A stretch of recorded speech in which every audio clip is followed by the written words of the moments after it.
Salam dəyərli müəllimlər, dəyərli fiziki tərbiyə müəllimləri, sertifikasiya imtahanına hazırlaşan müəllimlər və müəllimlərin işə qəbul imtahanına hazırlaşan müəllimlər üçün bir neçə tövsiyələrim var. Çox mesajlar gəlir ki, müəllim biz öyrənə bilmirik, tarixlər, illər, idman oyunları yadımızda qalmır. Sizə tövsiyələrim odur ki, birinci həyəcanınızı bir kənara qoyun, çünki nə qədər hazırlaşsanız belə həyəcan olduğu yerdə, yəni nəticə heç də yaxşı ola bilməz. Düzdür, həyəcan olar, amma həddindən artıq yox. Əsasən də çox müəllimlər iyun ayının 17-sindən imtahanların başlayacağını məlumatı sosial şəbəkələrdə paylaşıldıqdan sonra müəllimlər çox narahatdılar.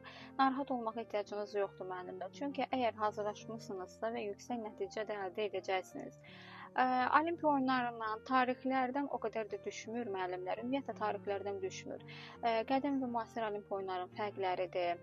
Son Tokyo 2020-dir, Paris oyunlarıdır. Son dövrlərdə keçirilən, vaxtlarda keçirilən olimpiya oyunları, hansı ki, Azərbaycanın nəticələri, beynəlxalq olimpiya hərəkatı.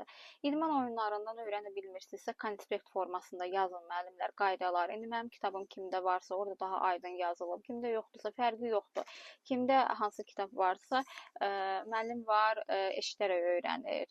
Müəllim var, səslə öyrənir. Müəllim də var ki, yazaraq öyrənir. Yəni yazın özünüz üçün, konspekt formasında edin, qaydaları öyrənin. Hərəkət qabiliyyətlərdən, tərkib komponentlərindən düşəcək, tərkib hissələrindən hansı hərəkətlər hansı komponentə daxildir. Bunları da özünüz üçün kitabdan çıxardın, yazın.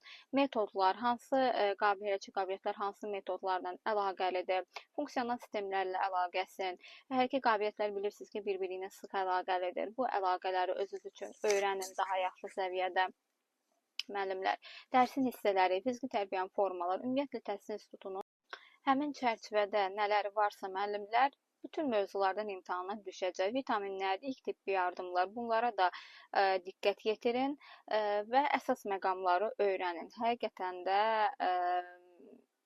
düz bir var yorulmaq, məsələn müəllim var, müdavim var, deyir bütün gün oxuyuram. Bir var yorulmaq, bir də var ki, yorulmağınıza dəysin. Yəni boş şeylər oxumayın. Olimpiya oyunları, İslam oyunlarıdır, nə bilim, hekatlon, dekatlon, yəni çox dərinə getməyə ehtiyac yoxdur müəllimlər.